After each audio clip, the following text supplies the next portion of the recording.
It was a freezing winter night at a small rural station.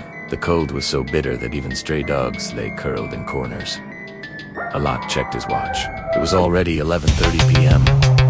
His train was supposed to arrive hours ago at 7:30 p.m. Frustrated, he went again to the inquiry counter. The staff scolded him, saying there was no update. Heavy fog had delayed every train that night. Alok walked back and sat on a wooden bench. Silence filled the entire station like a thick blanket. Not a single shop was open anywhere on the platform. Alok watched the shivering dogs and felt just like them, stuck, helpless, waiting for something he couldn't control. Suddenly, the dogs began barking loudly at the tracks. Their barking wasn't normal. It sounded terrified. Alok stood up, confused by their sudden reaction.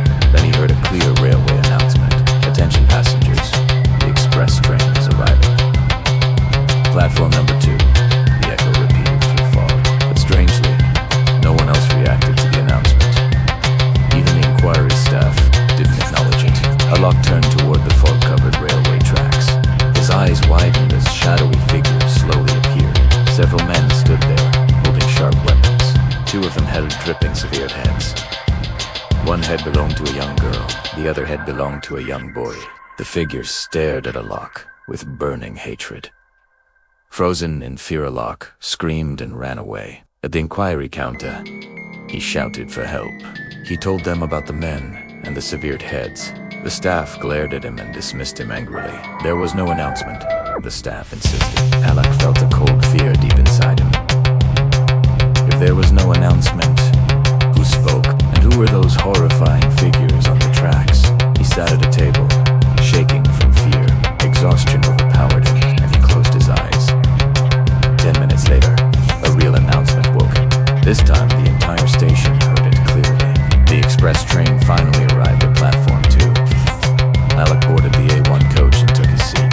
Most passengers were already asleep under blankets. He tried to sleep, but the horrific images haunted him. Suddenly, the compartment door slammed open.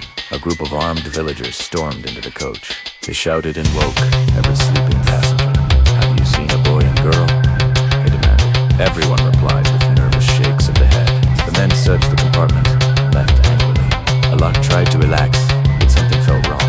Just as he closed his eyes, someone tapped him. He removed his blanket and looked up in surprise. A boy and a girl stood before him quietly. Their faces were covered with cloth wraps. The girl spoke softly and trembling. "Brother, please help us." They sat beside Alok, tears in their eyes. The boy introduced himself as Suraj. The girl said her name was Alka. They revealed their forbidden love story. Suraj belonged to a lower caste. Alka came from a powerful upper caste family. They secretly married, but her family found out. The entire village now wanted to kill them. Alok felt deep sympathy for the terrified couple. He asked why they didn't go to the police. Suraj explained that the police supported her family. No one in their village would ever help them. Alka begged him to save their lives somehow. Before Alok could answer, the terror returned. The armed villagers stormed into the coach again. This time Alka's father was leading them. He pointed at the couple with rage in his eyes. "There they are. Kill them instantly." He shouted, "A low-caste boy can never touch my daughter." The villagers raised their weapons to attack. Alok stood up and shouted at them angrily. He threatened to call the police immediately. The villagers laughed loudly at his words.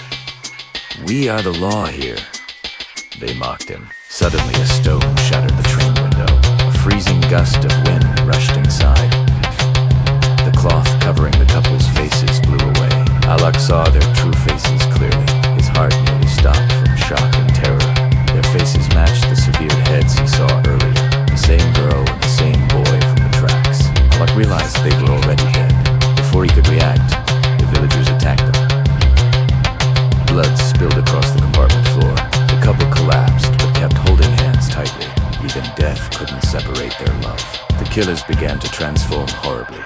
Their bodies twisted into monstrous ghostly forms. Their eyes glowed with supernatural fury. One ghost charged at Alok with a sword.